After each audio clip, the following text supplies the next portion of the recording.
그리스도인은 예수를 바라보고 예수를 생각하고 살아가는 믿음의 사람들입니다. 아멘이 되십니까?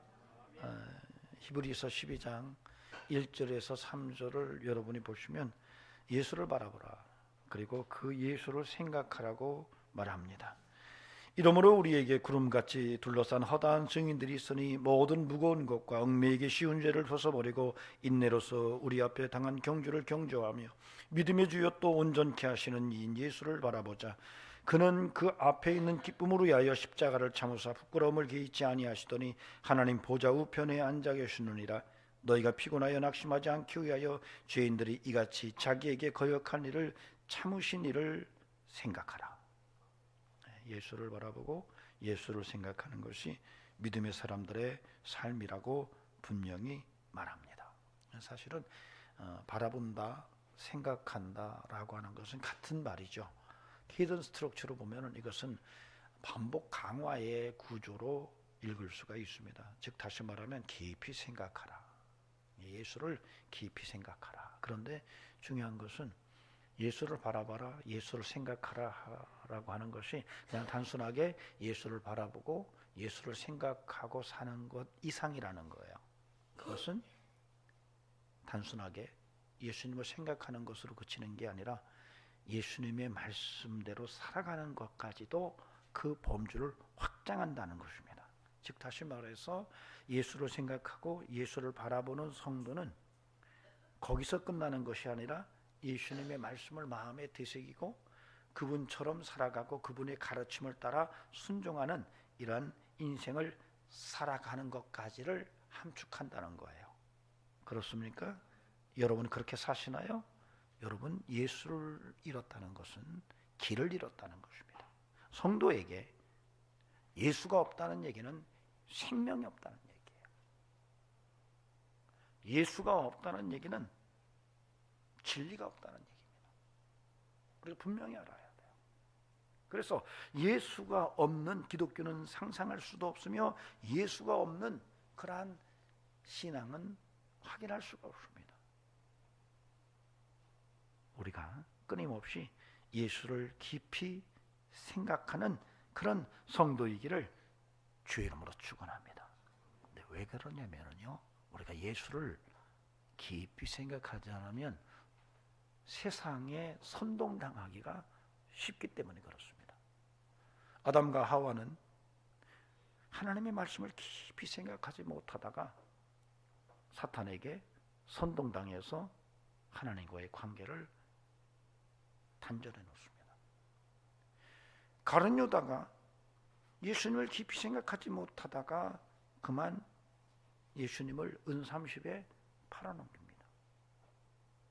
사탄이 그 생각 속에 예수를 팔 생각을 집어넣어주고 급기야는 그 안으로 들어가서 예수를 은30에 팔도록 그의 인생을 불의의 병기로 사용합니다.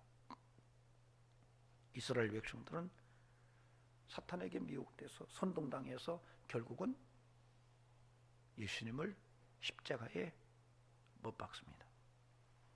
그래서 예수를 깊이 생각하고 산다는 것은 아무리 강조해도 결코 지나친 게 아닙니다. 저와 여러분에게, 그리스도인들에게 예수를 생각한다는 것은 정말 아무리 강조해도 결코 그것이 지나치지 않아요. 늘 예수 붙들고 예수 바라보고 예수 생각하고 예수님 말씀대로 사는 이런 은총이 함께하기를 주의 이름으로 간절히 축원합니다. 그래서 저는 오늘 이 마태복음 6장 19절에서 34절 좀 긴 본문을 통해서 정말 우리가 진짜 살 길이 뭔가, 그리스도인들이 진짜 어떻게 살아야 되는가, 이 본문은 사실 제가 봤을 때에 예수님의 가르침 속에서 굉장히 강력한 생명력을 우리에게 제공하는 본문으로 판단이 됩니다. 그래서 이 본문을 통해서 오늘 우리가 이 땅에 사는 동안에 진짜 어떻게 사는 것이 제대로 된 살 길로 가는 것인지를 함께 살펴보고 그런 은혜를 함께 나누고 공유하기를 소망합니다. 하나님의 은혜가 여러분 마음속에 가득하기를 주의 이름으로 축원합니다. 먼저 오늘 우리가 이 본문을 살펴보면서 19절에서 21절을 통해서 하나님의 음성을 들을 수가 있습니다.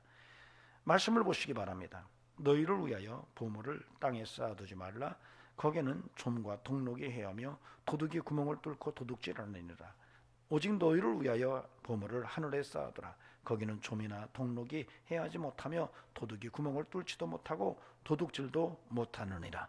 내 보물이 있는 그곳에는 내 마음도 있느니라. 이 말씀 속에서 정말 우리가 진짜 살 길이 보여요. 우리 그리스도인들이 야, 이거야말로 강력한 주님의 소원이었구나, 주님의 교훈이었고 주님의 가르침이었구나라고 하는 것을 찾아낼 수가 있어요. 그게 바로 너희들 하늘 부자 되라, 이런 말이에요. 따라합시다. 하늘 부자. 예, 보물을 하늘에 쌓아두라 이거예요. 이 땅에 쌓아두는 것으로 끝나서는 안 된다. 너의 인생의 보물을 하늘에 쌓아두는 눈이 열려져야 된다라고 하는 얘기를 이 19절에서 21절을 통해서 우리에게 말하고 있습니다.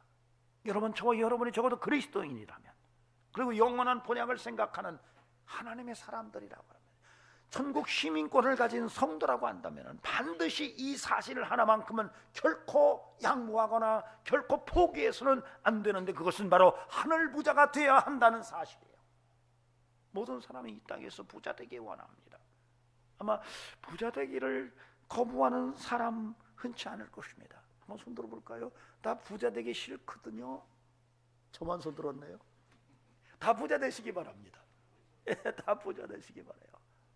모든 세상에 사는 사람들이 다 많은 재물을 소유하고 부유하게 살기를 원합니다. 그게 틀린 것은 아니에요.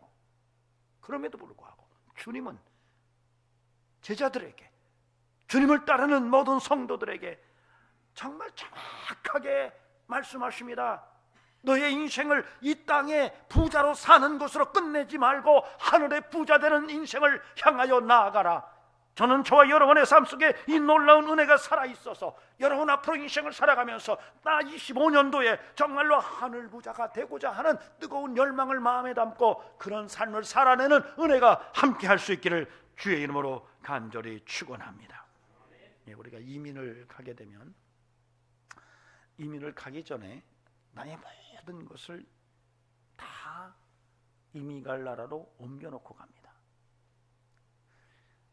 다시 올 수 없다면 더더구나 그렇죠.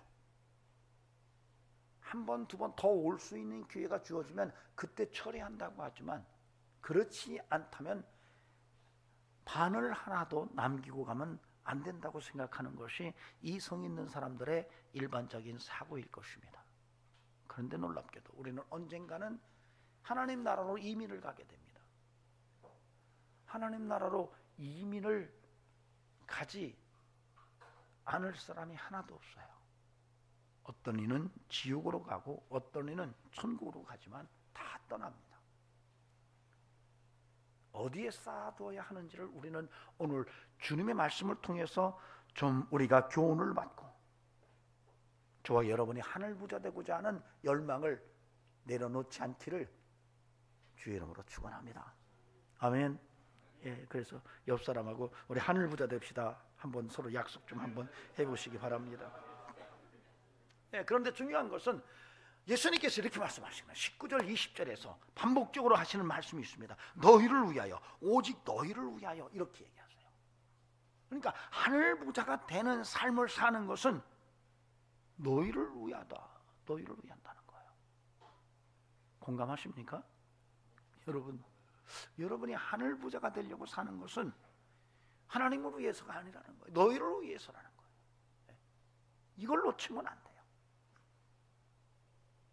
저와 여러분이 하늘 부자가 돼야 되는구나, 이거 나를 위해서구나, 이 사실을 저와 여러분이 오늘 반드시 이 말씀 속에서 깨닫고 여러분 마음속에 그 말씀을 심고, 이제는 나를 위하여 내가 무엇을 어떻게 인생을 살아야 할지를 분명히 깨닫고 하늘 부자 되는 이런 삶을 향하여 뚜벅뚜벅 한 걸음 한 걸음 믿음으로 사는 이런 은총이 함께 해야 할 줄로 믿습니다. 흥미로운 것은 21절에서 이렇게 말합니다. 내 보물이 있는 그곳에 내 마음도 있느니라. 예. 여러분, 하늘에 자꾸 쌓아두면은요, 하늘나라에 마음을 두고 삽니다. 하늘나라에 마음을 두고 사는 사람은 하늘에 자꾸 쌓아요. 이게 같은 얘기라는 거예요. 여러분이 하늘의 부자 되기를 원하는 마음을 품고 산다면 늘 여러분의 마음은 하늘에 있을 거예요. 그런데 여러분이 하나님의 하늘나라에 부자 되고자 하는 이 마음이 없다면 여러분은 여러분의 마음을 하늘에 두고 있지 않는 인생일 수 있다는 것을 말하는 거예요. 그러므로 부탁을 드립니다. 여러분의 마음이 하나님 나라에 있기를 간절히 바랍니다. 그래서 25년도에는 하늘 부자 되기로 좀 작정합시다. 아멘. 따라합시다. 하늘 부자 되자. 예. 제가 LA 화재를 이번에 좀 보면서 제가 깜짝 놀랐어요. 야, 그 100억, 200억 되는 어마어마한 그 저택들이 한순간에 다 잿더미가 돼서 터만 남았더라고요. 고린도전서 3장에서 바울이 그렇게 얘기하죠. 불 가운데 받은 구원, 터만 있는 인생을 얘기해요. 어떤 이는 집을 짓는데 나무나 집이나 풀로 짓고, 어떤 이는 금은 보화로 짓는데 마지막에 그 공력을 불로 태웠을 때에 나무나 집이나 풀로 지은 인생은 다 타고 터만 남았더라라고 하는 게 이번 LA 화재 속에서 느껴지더라고요. 한순간에 그 아름답던 저택들이 그냥 확 잿더미가 됐어요.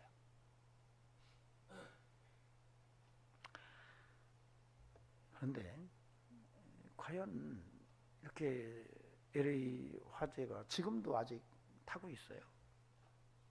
가장 부촌이 탔어요. 이것을 그냥 어떤 자연재해나 실수로 인한 화재라고만 보고 넘어갈 수가 있을까? 이게 진짜 우연이고 그냥 어쩌다가 자연재해가 겹친 화재로 생각하고 그냥 퉁칠 수 있을까? 아니면 어떤 변화를 촉구하는 하나님의 경고는 아닐까라고 하는 생각을 해야 된다는 거예요. 왜냐하면 소돔과 고모라가 멸망할 때에 불로 망합니다. 엘리야 때에 그 극심한 가뭄이 임한 것은 성경은 분명히 밝힙니다. 그것은 자연재해지만 하나님의 경고였다라고. 불이 나니까 160km의 시속 160km의 바람이 강하게 불면서 당시 소방관들이 하는 얘기예요. 여러분, 소방관들은요, 불을 끌 때 불이 어디로 가는지, 이것은 어느 정도까지 막으면 이것을 막을 수 있는지를 어느 정도 감을 잡는답니다. 그런데 당시에 소방관들의 이야기는 서로 그랬대요. 이 불이 살아있는 것 같다. 그냥 보통 불이 아닌 것 같다. 이걸 어떻게 해야 될지 감당을 못하겠다라고 하는 거예요. 그런 강력한 불 속에서 어물어물하다가는 생명까지 잃게 생겨서 모두가 도망 나온 거예요. 이걸 그냥 우연이고 그냥 어쩌다가 자연재해가 겹친 그러한 대화재라고만 퉁치고 넘어간다라고 하는 것은 너무 잘못된 시각이 아닐까? 어쩌면 하나님의 경고는 아닐까? 여러분, 할리우드가 거기에 있습니다. 할리우드에서 1.6km 되는 곳에서 첫 발화가 이루어졌대요. 여러분, 할리우드는 모든 사람들이 좀 화려하고 매력적이고 뭔가 있을 것 같이 그렇게 생각하고도 남을 만한 이런 장소인데 바로 이곳에 불이 났다는 거예요. 많은 사람들이 야, 그 참 멋있구나라고 할 만한 이런 지역에서 불이 났는데 놀랍게도요, 그곳은 하나님을 조롱하는 일이 빈번하게 일어나는 지역입니다. 사람들이 볼 때는 가장 매력적이고 사람들이 볼 때는 호기심을 자극할 만한 이런 곳이지만 하나님에 대한 강력한 저항의 기운이 있는 곳이 바로 이 할리우드입니다. 우연히 한 영상을 봤어요. 그 화제가 나기 이틀 전에 할리우드에서 골든글로브 시상식을 할 때 하나님을 조롱하는 영상이 떠다니더라고요. 하나님을 조롱하는, 그런데 이번만이 아니라 그곳은 늘 하나님을 조롱하고 하나님에 대한 강한 저항의식을 가진 이런 사람들이 활동하는 지역이 그곳인데, 그것을 그냥 우연히 자연재해와 겹친 화재라고 볼 수 있을까? 여러분, LA 지역은 캘리포니아 주에 속한 지역입니다. 여러분, 캘리포니아 주는 가장 미국에서 반성경적 주장을 강하게 하는 주지사가 있습니다. 여러분, 미국의 좌파들이 정권을 잡으면서 메리 크리스마스라는 말을 지웠습니다. 해피 할러데이라고 그랬어요. 더 충격적인 게 뭔지 아십니까? 그들이 평등법을 통과시키고 바이든 대통령이 취임식을 할 때에 성경에 손을 얹고 서약을 한 다음에 목사가 기도를 합니다. 그런데 그 기도 마지막 마치면서 예수님의 이름으로 기도합니다라고 그렇게 해야 된다라고 기대했던 사람들의 상상력을 한순간에 무너뜨렸습니다. 실비스터 비만이라고 하는 목사가 마지막 기도를 할 때 그 마지막에 이렇게 말합니다. In the strong name of our collective faith, 아멘. 이건 우리의 집단적 믿음의 강력한 이름으로 기도합니다. 이렇게 기도합니다. 이게 미국의 좌파들의 배교적 모습입니다. 여러분, 탈북자들이 그렇게 얘기하더라고요. 그렇게 농사를 짓고 싶어도 그렇게 농사가 안 되고 매해마다 가뭄과 홍수가 번갈아가며 나오면서 굶어 죽을 때에 살기 위해서 그 북한을 탈출해서 중국에 왔다, 거기서 한국에 와서 예수를 믿고 북한이 왜 저럴 수밖에 없었는지를 깨달았다는 거예요. 한 사람이 아니에요. 몇몇 사람들이 똑같은 얘기를 해요. 하나님을 원수 삼고 하나님의 자리에 김일성이 앉아있기 때문이라고 말해요. 북한이 하나님을 대적한 까닭에 매해마다 굶어 죽을 수밖에 없는 일들이 연속적으로 이어지는 것을 한국에 와서 예수를 믿고 우연한 기회에 그런 사실들을 발견했노라고 간증하는 북한 탈북자의 이야기를 들은 적이 있습니다. 그렇다면 LA 산불은 영적 교훈을 주기에 충분합니다. 놀랍게도 이번 화재 사건을 통해서 자신의 집이 완전히 불타 없어지는 생명의 위협을 느끼는 이런 상황 속에서 일부 미국인들이 하나님을 찾기 시작했다고 그래요. 우리가 그동안에 너무너무 해 아래만 생각했던 게 아닌가, 이제는 해 위를 좀 봐야 되는 게 아닌가라는 이야기들이 들려오고 있다는 것은 참으로 귀한 일입니다. 오늘 우리는 이런 사건들을 바라보면서 하늘에 쌓는 인생이 얼마나 귀한지를 알아야 됩니다. 땅에 쌓았을 때 한순간에 잿더미로 변하는 이런 모습을 보면서 오늘 주님은 이렇게 말씀하십니다. 하늘에 쌓아라. 하늘에 쌓아두면 안전하다. 이렇게 말씀하십니다. 오늘 저와 여러분의 인생을 살아가면서 정말로 하나님 나라에 내가 쌓는 하늘 부자가 되어야 되겠다라고 하는 이 놀라운 생각을 마음속에 다시 한번 되새기고, 여러분 그런 삶을 향하여 여러분의 믿음의 발걸음을 한 걸음씩 한 걸음씩 진전시켜 나가는 이런 은혜가 함께 할 수 있기를 주의 이름으로 간절히 소망합니다. 다음으로 우리가 22절에서 24절을 볼 수가 있습니다. 눈은 몸의 등불이니 그러므로 내 눈이 성하면 온몸이 밝을 것이요 눈이 나쁘면 온몸이 어두울 것이니 그러므로 내게 있는 빛이 어두우면 그 어둠이 얼마나 더하겠느냐. 한 사람이 두 주인을 섬기지 못할 것이니 혹 이를 미워하고 저를 사랑하거나 혹 이를 중히 여기고 저를 경히 여김이라. 너희가 하나님과 재물을 겸하여 섬기지 못하느니라. 이 본문은 여러분이 좀 더 자세히 볼 필요가 있어요. 왜냐하면 이 본문은 22절에서 23절에서 말하는 것이 24절로 이어져 옵니다. 근데 22절에서 23절에서 말하는 것이 뭐냐면 비유적인 표현을 써서 주님이 설명하시는 거예요. 그 중에 하나가 눈이 좋아야 된다 이렇게 말씀하십니다. 또 하나는 빛이 어두우면 안 된다 이런 얘기예요. 마태는 눈은 몸의 등불이다.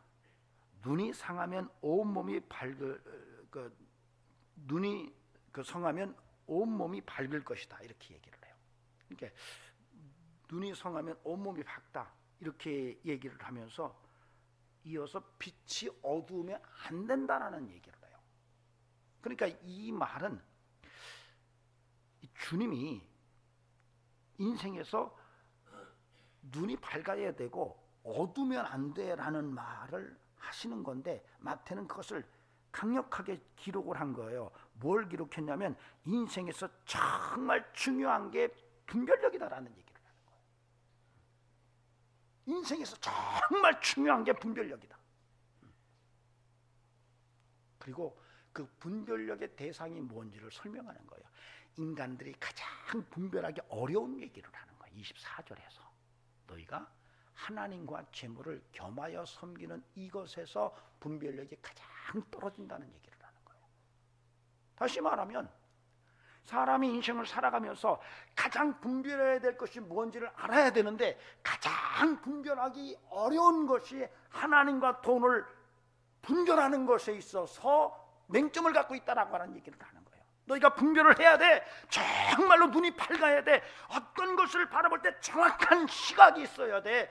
어두우면 안 돼. 큰일 나. 이 얘기를 하면서 그 분별의 범주를 얘기할 때 바로 재물을 섬기느냐 하나님을 섬기느냐 이 분별에 있어서의 문제를 제기하고 있다는 거예요. 여러분, 저는 저와 여러분이 인생을 살아가면서 분별이 있기를 바랍니다. 분별 있는 이런 인생이기를 바랍니다. 정확한 시각이 있어야 돼요. 어떤 사건을 바라볼 때 그것을 정확하게 분별해내고 이것이 참인지 거짓인지를 정확하게 읽어낼 수 있는 이 안목이 얼마나 중요한지를 오늘 우리가 다시 한번 깨달아야 됩니다. 이게 우리에게는 너무 중요한 것은 우리는 너무나도 분별력에서 냄비 같은 모습을 보이고 있습니다. 우리는 너무 선동이 잘 통해요. 광우병 사건. 오랜 세월이 지났지만 여러분 광우병이 선동이었다는 것을 아니라고 말하는 분이 있나요? 네. 미국산 소고기를 먹으면 뇌가 송송송 구멍이 뚫려가지고 죽는다는 말을 지금도 여전히 그럴 거라고 생각하는 분이 있나요? 선동당했죠. 사드를 설치할 때에 상주에 참외는 못 먹는다. 전자바타민에 튀겨져 가지고 못 먹는다. 그래서 참외값이 막 땅으로 막 처박혔어요. 그걸 지금 믿는 분이 있나요? 박근혜 대통령 탄핵할 때에 정유라가 박근혜 대통령의 숨겨둔 딸이다. 정윤회가 미래를 했다. 청와대에서 비아그라가 발견됐다. 400조를 박정희 대통령 때 스위스 비닐금고에 집어넣는데 그것을 최소원 씨가 관리한다. 별 소리가 다 나왔지만은 다 선동이었어요. 지금도 진행되고 있어요. 후쿠시마 원전에서 나오는 물이 우리 바다를 다 오염시킬 거다. 그래서 소금값이 더블로 뛰었어요. 12,000원 하던 소금이 3만 원씩 갔어요. 어떤 건 4만 원씩 갔어요. 그래서 나라에서 1조 5천억을 들여서 지금까지 조사를 했는데 확인이 안 돼요.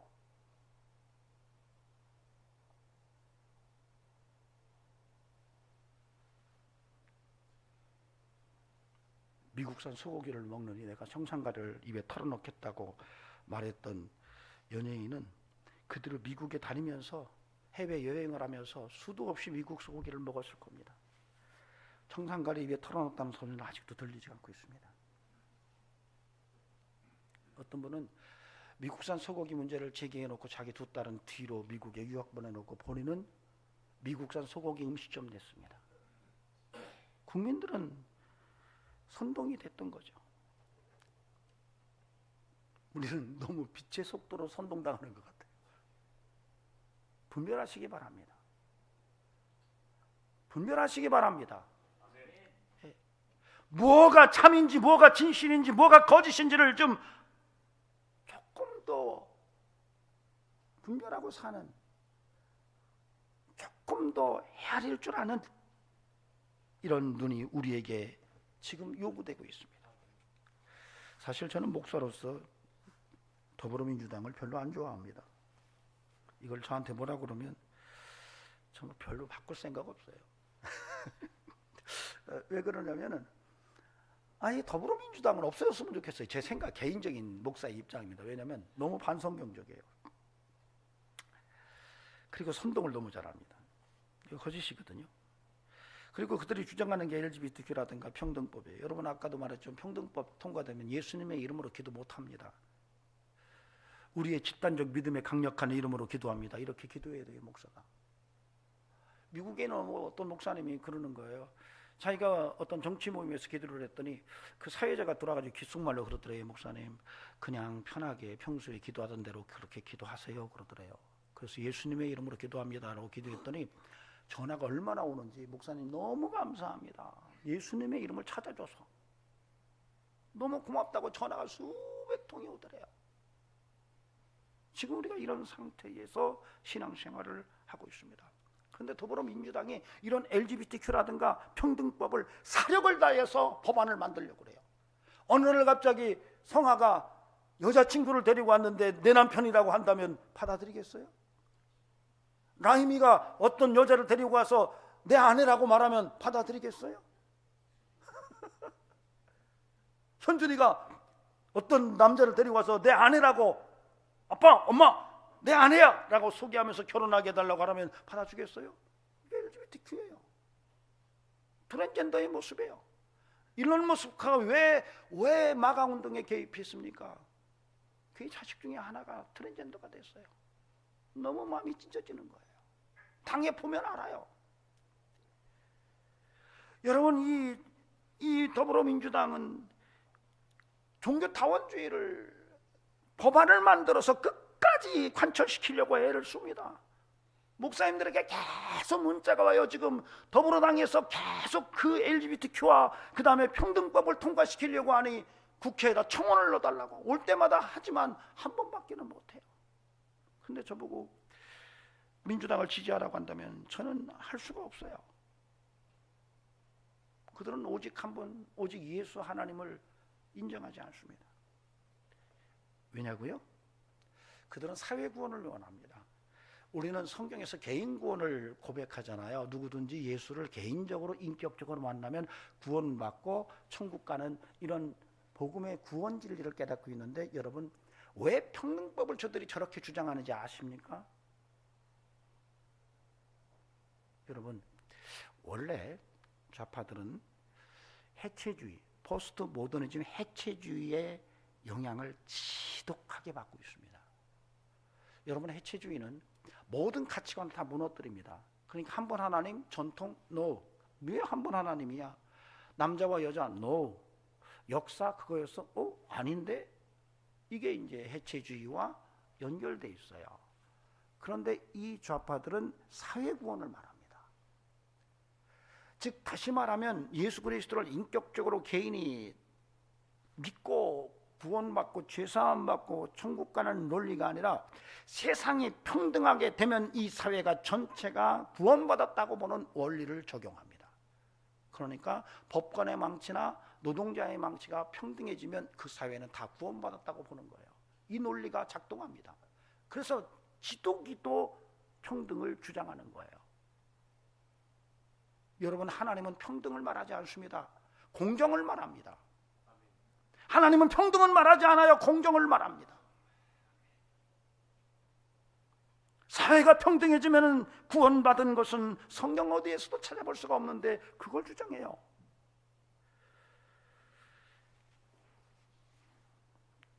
이번에 윤 대통령이 부정선거를 빌미로 해서 계엄을 했어요. 제가 깜짝 놀란 게 저도 몰랐어요. 우리나라가 굉장히 지금 공산화되어 있구나. 중국에게 거의 먹혔구나. 하찮은 순간에 우리 딸한테 공산주의 물려줄 뻔했구나. 현준이나 성아나 라임이나 라이, 기쁨이나 사랑이나 진혁이가 공산주의 사회 속에서 살 뻔했구나. 그런 생각이 드는 거예요. 대통령이 그런 얘기했죠. 지금은 하이브리드 전쟁이다. 과거에는 총칼을 들이밀면서 전쟁이지만 지금은 하이브리드 전쟁이다. 우리도 모르는 사이에 중국화 작업이 이루어진 거예요. 저 깜짝 놀랐어요. 어느 목사님 보내왔어요. 중국의 공산당 100주년 기념행사에 더불어민주당 깃발이 거기에 서 있어요. 이 얘기는 뭘 의미할까요? 공산당 100주년 기념 모임이 중국에서 이루어졌는데 거기에 더불어민주당 당기가 서 있어요. 이것은 우리는 공산당이라는 얘기예요. 그들은 대한민국 헌법에서 자유를 빼려고 그래요. 그들이 만드는 헌법을 여러분이 읽어보세요. 자유를 삭제하고 있어요.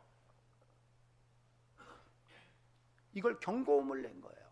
대통령이 저보다 정보량이 많거든요. 그러다가 오늘 구속됐죠. 그대로 놔두면 그렇게 멀지 않아 사회주의 공산화가 됩니다. 여러분, 여러분의 자식을 공산주의 치하에서 살게 하고 싶다면 이재명 씨를 지지하고 윤 대통령을 탄핵하는 일에 박수를 쳐주세요. 그러면 그렇게 멀지 않아서 대한민국은 사회주의로 아니면 공산화로 아니면 중국화로 바뀔 겁니다. 에이, 설마 목사님 그럴 리가 있겠습니까? 여러분, 그렇지 않습니다. 쉽게 됩니다. 미국의 한 변호사가 한국에 돌아가지고 너무 속상해서 미국으로 돌아가지도 못하고 글을 올려서 제가 읽어봤는데 그게 사실인 것 같아요. 왜냐하면 저희 목사님 사모님이 연천에서 학교 교사를 하는데 희한하다는 거예요. 무슨 모임을 할 때마다 모임이 특이하대요. 그리고 그 사람들이 다 그 연천 지역 사람들이 아니래요.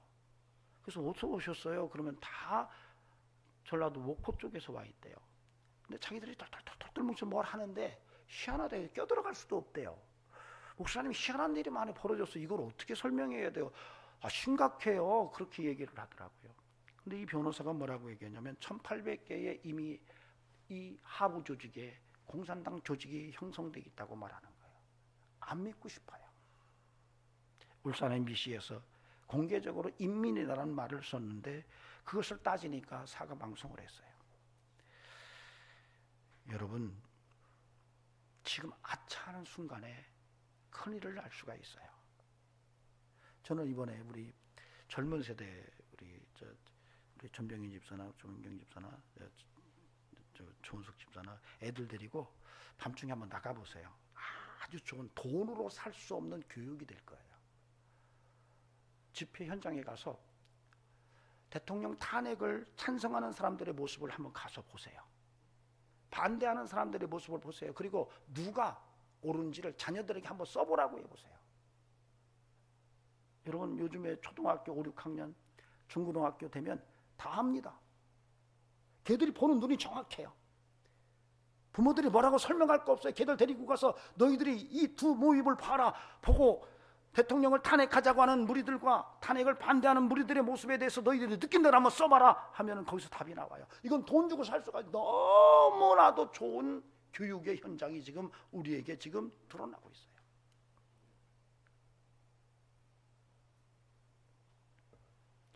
그리스도인은 궁극적으로는 하나님 나라를 지향합니다. 이걸 결코 양보하면 안 돼요. 그럼에도 불구하고 이 땅에 사는 동안에 우리가 하나님의 뜻을 따라 사는 삶을 포기해서도 안 돼요. 어떤 분들은 가끔 저에게 그렇게 얘기해요. 아이고 목사님 이거 극우파 목사님이시네요. 그래. 왜냐하면 제 핸드폰 딱 오면은 동해물과 백두산에 애국가가 나오거든요. 목사님들끼리도 그래요. 아이고 목사님 극우파시네요. 그래. 그럼 제가 우스갯소리를 해요. 정말 극우파예요. 이렇게 얘기를 해요. 극우파라고 생각을 하실 수 있어요. 저는 우파도 좌파도 아닙니다. 저는 예수파입니다. 그런데 분명히 여러분 아셔야 돼요. 목사는 생태적으로 중도를 할 수가 없어요. 어떤 분들은 그렇게 얘기해요. 목사님 중립을 하셔야죠. 그러는데 여러분 목사가 중립하면 큰일 납니다. 다시 말해서 예수 안 믿으면 지옥 가는 거지, 예수 믿어야 천국 가. 이걸 중도로 얘기하면 어떻게 얘기할까요? 그냥 적당히 살아. 자, 어떤 것을 여러분이 원하시나요? 목사가 중도적인 입장에서 성도가 지금 망하는 쪽으로 막 달려가는데 목사가 중도기 때문에 말을 못하고 그 말을 하면은 그 사람이 속상해 할까봐 더 이상 말도 못하고 그냥 우물쭈물하는 목사가 되기를 원하는가요? 아니면 성도가 지금 사망의 길로 달려가는데 그렇게 살면 안 된다고, 그렇게 살면 안 된다고 귀퉁방울을 한번 쳐서 넘어뜨려 가지고 바르게 가라고 하는 목사가 되기를 원하는가요? 여러분이 어떤 목사를 원하나요?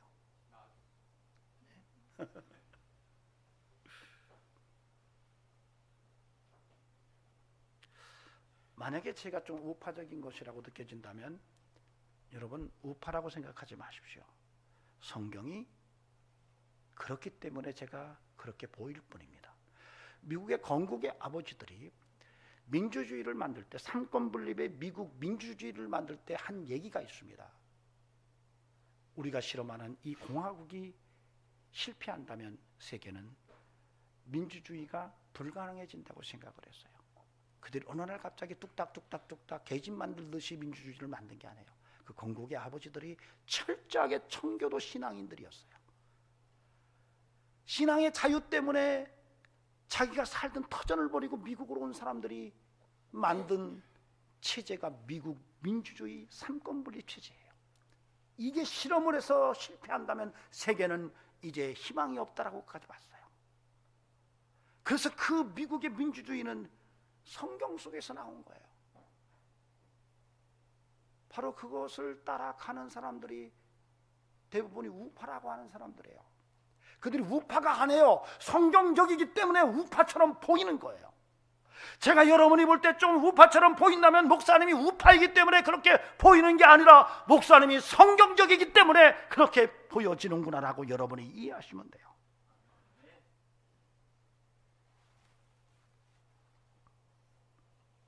여러분 신앙생활 쉽게 하는 법이 있습니다.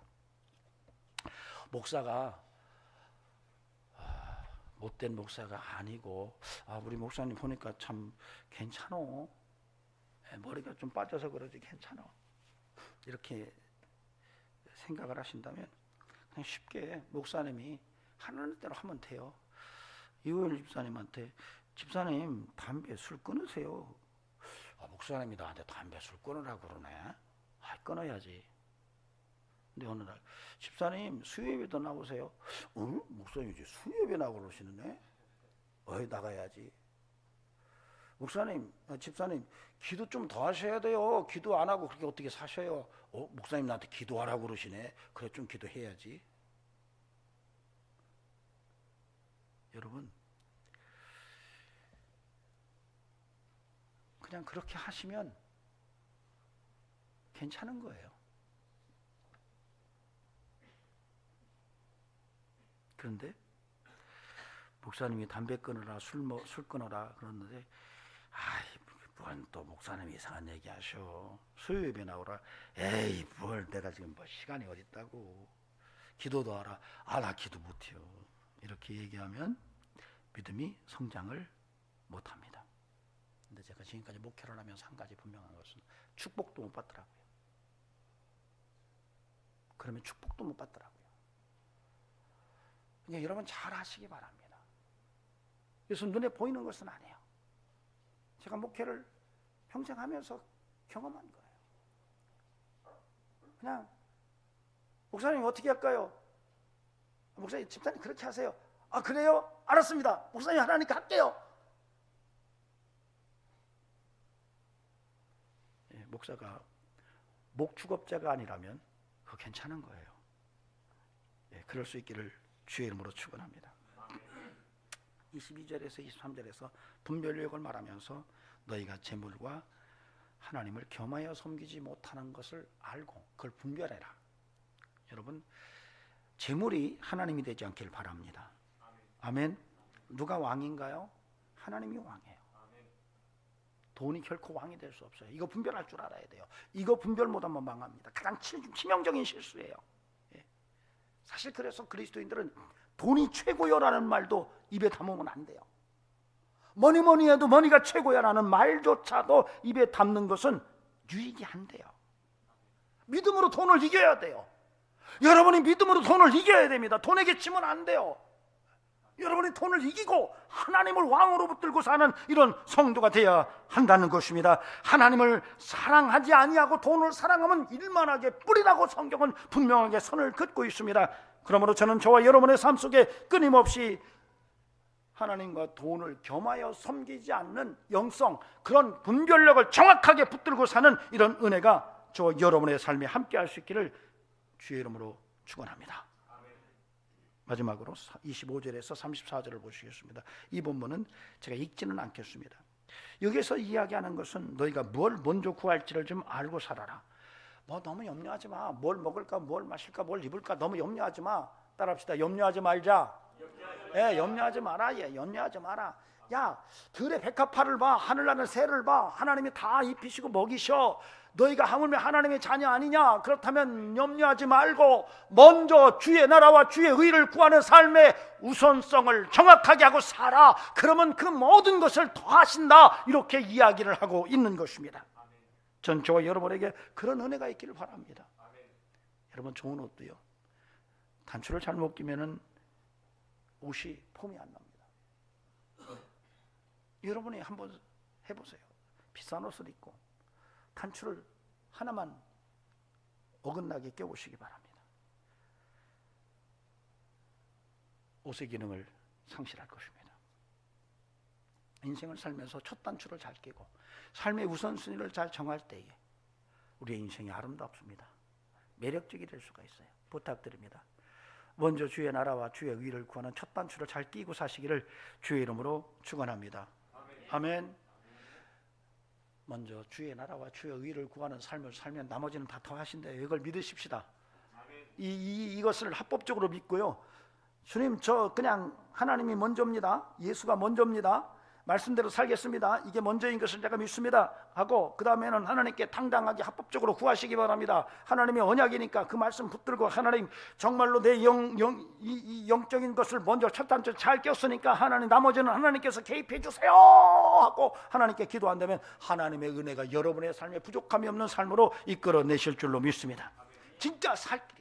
25년도에 여러분과 제가 정말 진짜 살 길을 뚜벅뚜벅 걸어가야 되는데 하늘 부자 되라고 말씀하십니다. 오직 분별하여 재물과 하나님을 동시에 섬기려는 유혹에 넘어가지 말고 분명하게 하나님만을 섬기라고 말하는 하나님의 음성을 들을 수 있기를 간곡히 부탁을 드립니다. 이제는 삶의 우선순위를 분명하게 하고 그의 나라와 그의 의를 구하는 이런 영성으로 믿음의 삶을 살아가는 저와 여러분이 되기를 주의 이름으로 축원합니다. 기도하시겠습니다. 존귀하신 하나님, 우리의 인생에 하나님의 은혜가 필요합니다. 하늘 부자 되는 소망을 품게 하시고 오직 하나님만을 섬기는 재물과 하나님을 구별해서 무엇이 먼저인지를 알고 사는 인생이 되게 하옵소서. 그의 나라와 그의 의를 구하는 인생이 되기를 소망합니다.